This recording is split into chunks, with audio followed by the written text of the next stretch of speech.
में समझ लो, गुरु में परब्रह्म बुद्धि करना, और गुरु में परब्रह्म बुद्धि नहीं तो कुछ भी कर ले अहंकार नष्ट नहीं होगा। ये हम खुली बात कह रहे, गुरु ही एक वो खिलाड़ी है जो हमारे अहंकार को मिटिया मेट कर दे सकते हैं, दूसरा नहीं, दूसरा नहीं। इसीलिए ध्यान मूलम गुरु मूर्ति, पूजा मूलम गुरु पदम, मंत्र मूलम गुरु वाक्य, मोक्ष मूलम गुरु का चरणामृत पियो, गुरु की चरण रज लगाओ और गुरु के आगे एक तुच्छ सेवक की तरह रहो, अभी दैन्यता आ जाएगी। अगर गुरु में दोष दर्शन होने लगे तो हट जाना चाहिए, और दूर से उनको परब्रह्म मान के बिना निंदा किए उनके द्वारा बताई हुई उपासना में रत हो जाए तो उसका परम कल्याण हो जाएगा। दूसरा गुरु बनाने की जरूरत नहीं है।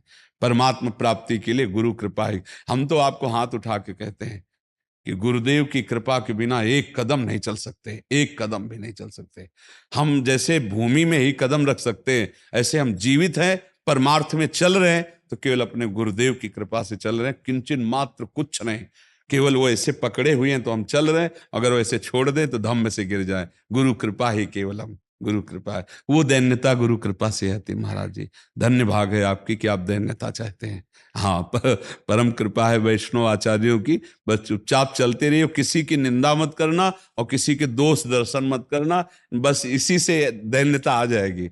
और दैन्यता में रोना आता है, जैसे अब आपका दैन्यता में रोना आता है कि मुझ जैसे अधम पर इतनी कृपा श्री कृष्ण की, महाप्रभु की, गुरु की, तो वो हृदय निर्मल होता चला जाता है। जब रुदन होता है ना प्रभु के, उसमें इससे ज्यादा और किसी तीर्थ में नहीं पवित्रता है जितनी रुदन में पवित्रता है।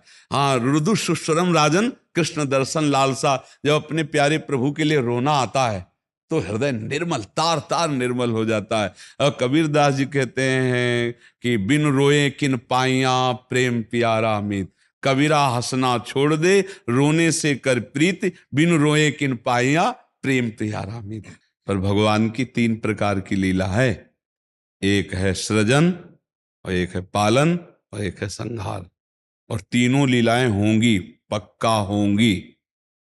जैसे सृजन जरूरी है, पालन जरूरी है, ऐसे विनाश भी जरूरी है।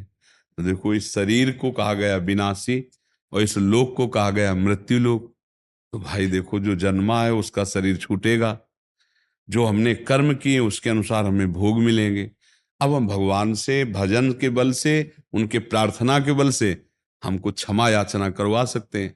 तो अपने पुत्र के लिए, अपने कल्याण के लिए, अपने परिवार के कल्याण के